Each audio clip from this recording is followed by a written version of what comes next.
Good afternoon and welcome to our 2020 Veterans Day celebration. My name is David Rader and I am the Director of Community Life in the Independent Living area of Newbridge. I have been privileged to have been part of our Veterans Day celebrations since 2009. The pandemic has robbed us of the ability to gather in person this year, but it has not stopped us from accomplishing our goal, which is to come together as a community on this special day. Ironically, our use of Channel 918 has made it possible for a greater number of our residents across campus to have a common shared experience. With that, let's get started. We are honored that Freddie Kay will lead us today in the Pledge of Allegiance. Freddie is the daughter of Ruth Kay, who lived in both independent and assisted living. In fact, she was the first resident to move to assisted living. Ruth served as a WAVE in World War II, and for years, she led our Pledge of Allegiance when we met in person. Freddie. Thank you very much. I'm so honored to lead you today on behalf and in memory of my dear mother, Ruth Kay. I pledge allegiance to the flag of the United States of America and to the republic for which it stands, one nation, under God, indivisible, with liberty and justice for all. Thank you, Freddie. Thank you, David. Thank you so much for this honor. And now a few words from our executive directors. First up, Steve Colwell, our executive director of Independent Living. Hello, everyone. I would like to begin what I'm about to say with how much I'm honored to be with you all. I must say that in today's world with COVID happening, it's disappointing that I'm actually not going to see you all in Great Meadow Hall and see the ceremonies in person. But given our circumstance, I'm still glad that we are gathering together and enjoying and honoring everybody who has served this country. And it's a difficult time for this country, as you all know. In many ways, we are a divided nation. And so that makes today even more important to me because I'm reminded of how much we love this country and how when people serve, they don't serve this country in a way beyond serving the country as one nation, as a place where we make a difference to make a better place and make a better nation.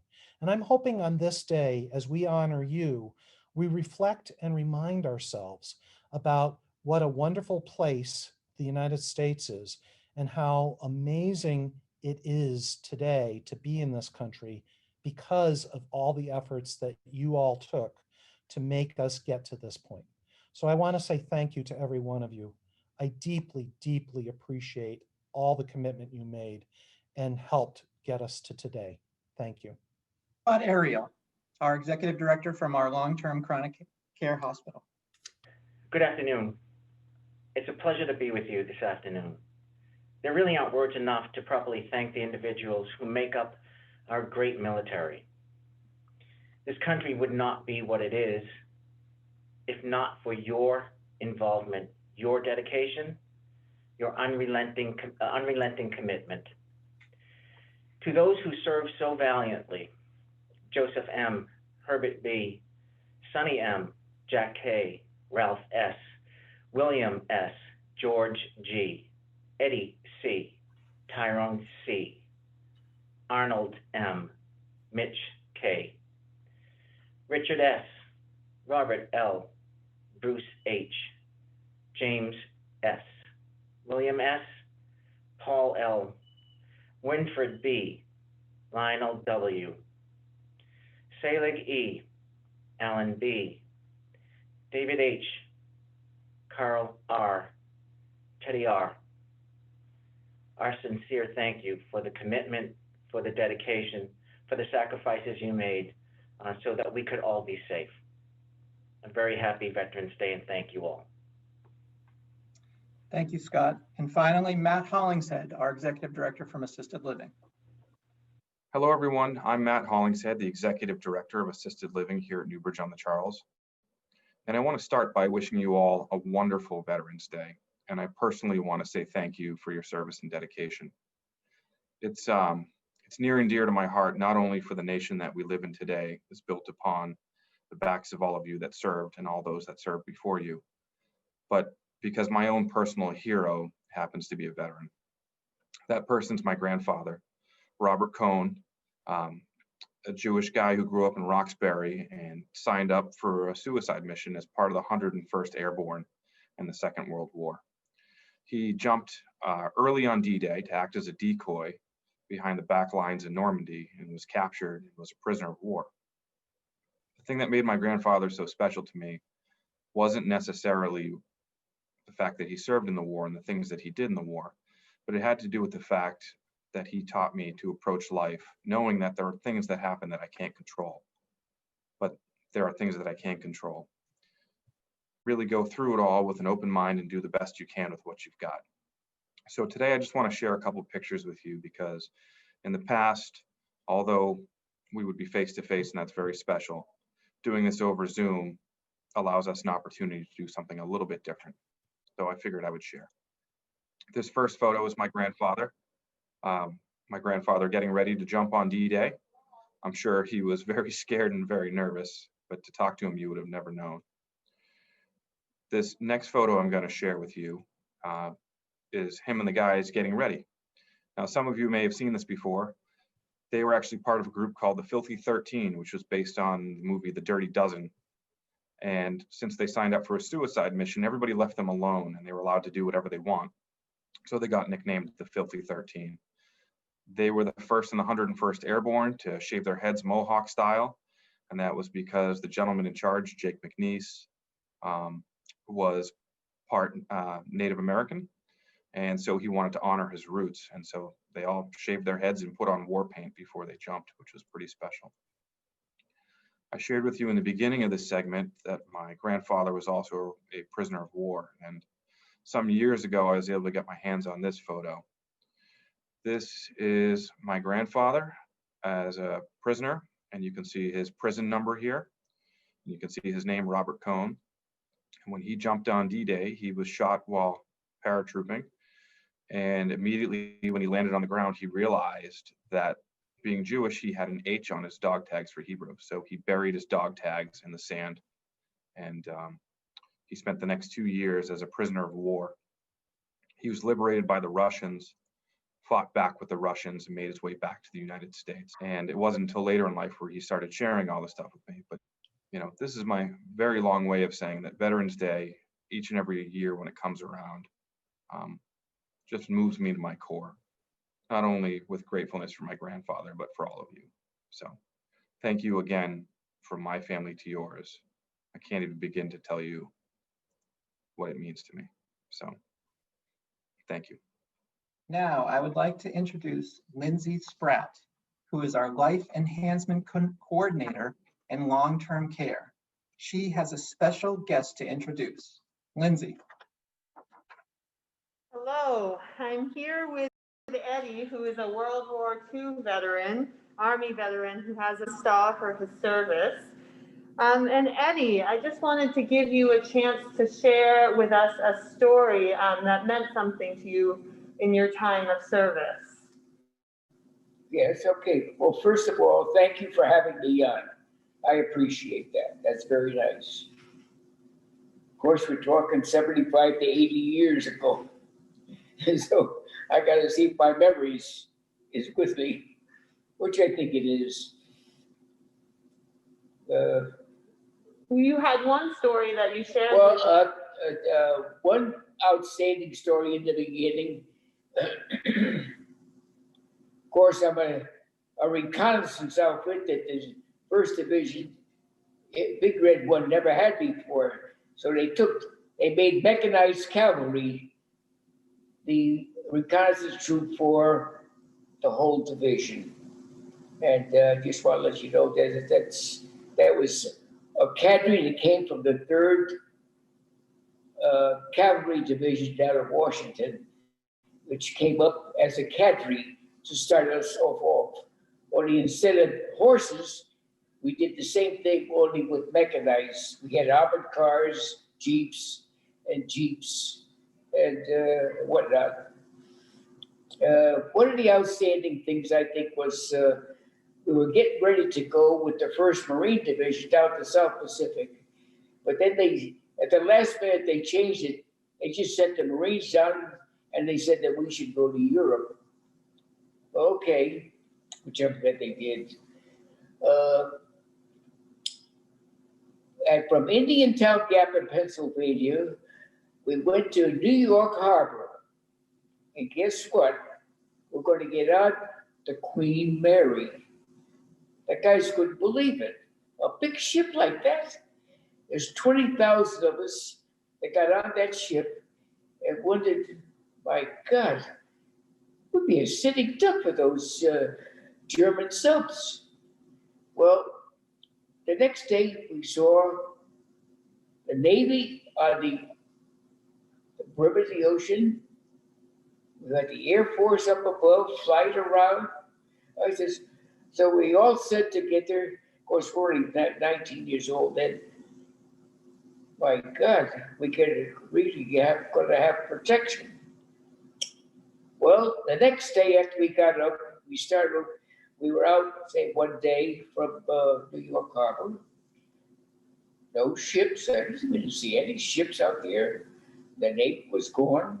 There's no airplanes flying around. He says, my God, what's going on? We don't get no protection. Well, after a while, even a 19-year-old gets to wonder, what's going on here? So after a while, so we said, okay, let's get one of the English sailors here and find out what's going on. Well, we did. We approached one fellow. He says, oh, we don't need them. He says, what we do is we go 9.5 minutes this way and 10.5 minutes that way. That's approximate. They'll give me exactly. But he says, they can't zero in on us. Well, he must have been right because we landed in Scotland about 4.5 days later, something like that. And that was the end of that episode. Wow, I'm glad you made it over. After all of these years, what does Veterans Day mean to you? Well, it brings back memories of just like the college boys. They have their alumni. We have get-togethers once in a while, and you're in contact. We had one fellow that was the center, and we would always send in our information to him, what we were doing, how we were feeling, who passed away and who got married, whatever. And then it started to dwindle and dwindle. Now I'm in touch with nobody because I'm 99.5, as the kids would say. So now you're the storyteller. So I'm just waiting for if I could hear from somebody, but they're all gone. They're all gone. I'll be 100 in April. So that's my story right there. Well, Eddie, thank you so much for sharing your story and thank you for your service. And I hope that we can honor you and all of your fellow soldiers this Veterans Day. All right, thank you. Thank you, Lindsay, and thank you, Eddie. We would like to take a moment to recognize our Newbridge veterans who have passed away in the last year.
We cherish the relationships our multi-generational team has built with both the Rashi School and local Dedham public and private schools. This year, we have a special message from a group of students at Noble and Greeno, a private high school in Dedham. To a Soldier in Hospital by Winifred M. Letts, 1882 to 1971. Courage came to you with your boyhood's grace of ardent life and limb. Each day, new dangers steeled you to the test, to ride, to climb, to swim. Your hot blood taught you carelessness of death with every breath. So when you went to play another game, you could not but be brave. An empire's team, a rougher football field. The end, perhaps your grave. What matters? On the winning of a goal, you staked your soul. Yes, you wore courage as you wore your youth, with carelessness and joy. But in what Spartan school of discipline did you get patience, boy? How did you learn to bear this long-drawn pain and not complain? Restless with throbbing hopes, with thwarted aims, impulsive as a colt, how do you lie here month by weary month, helpless and not revolt? What joy can these monotonous days afford, here in a ward? Yet you are merry as the birds in spring, or feign the gaiety, lest those who dress and tend your wound each day should guess the agony, lest they should suffer, this the only fear you let draw near. Graybeard philosophy has sought in books and argument this truth, that man is greater than his pain, but you have learned it in your youth. You know the wisdom taught by Calvary at 23. Death would have found you brave, but braver still, you face each lagging day. A merry, stoic, patient, chivalrous, divinely kind and gay. You bear your knowledge lightly, graduate of unkind fate. Careless philosopher, the first to laugh, the latest to complain. Unmindful that you teach, you taught me this, in your long fight with pain. Since God made man so good, here stands my creed. God's good indeed. So, to me, Veterans Day is a day that a lot of people overlook. People take it as a 3-day weekend. They get the day off, but they don't really think about the meaning of Veterans Day. And for me, I think it's really important to appreciate veterans, especially for all the work that they've done, all that they've put on the line, all that they've sacrificed for our safety and for our livelihood. I have veteran family, and I really know how much they put on the line for that, and I'm really deeply appreciative of all veterans. Hi, happy Veterans Day. I hope you're all doing well. Veterans Day is important to me for a couple reasons. I have a bunch of family members who were in the military. My grandfather fought in World War II, my great-grandfather fought in World War I, and my other great-grandfather was a chaplain in World War I. So I think it's important to honor the sacrifices they made to defend our freedoms. I also think it's important to honor you, the brave men and women who defend our country. You've never asked for thanks or fame or our gratitude, so I think that's why you deserve it the most. Thank you for your service, and I wish you a wonderful COVID-free holiday season. To me, Veterans Day is a time to reflect on all that I have to be thankful for. Often on Veterans Day, I think about how my grandfather served in Vietnam and how he put so much on the line to protect his country, to protect his family, and that I'm just so thankful for all the veterans like him. And I hope to one day myself serve my own country in the same heroic way. Veterans Day to me is a time to remember and thank the good men and women who have served this country both in the military and when they have left. Now, a tradition we started in 2009 and continues through today. Sit back as we honor all of our veterans across our campus.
brings us to the end of our program. I would like to thank several people who helped make today possible. First, all of our guests who joined us today. I would also like to thank members of our planning committee. They include Larissa Levitch, Tara Fleming Caruso, Judy Ehrlich, Mariana Mapes, Lindsay Spratt, Joe Zogalis, Linda Ho, Christina Rice, Nancy Sullivan, and especially Nancy Vega. Again, thank you to all of our veterans who serve this great country.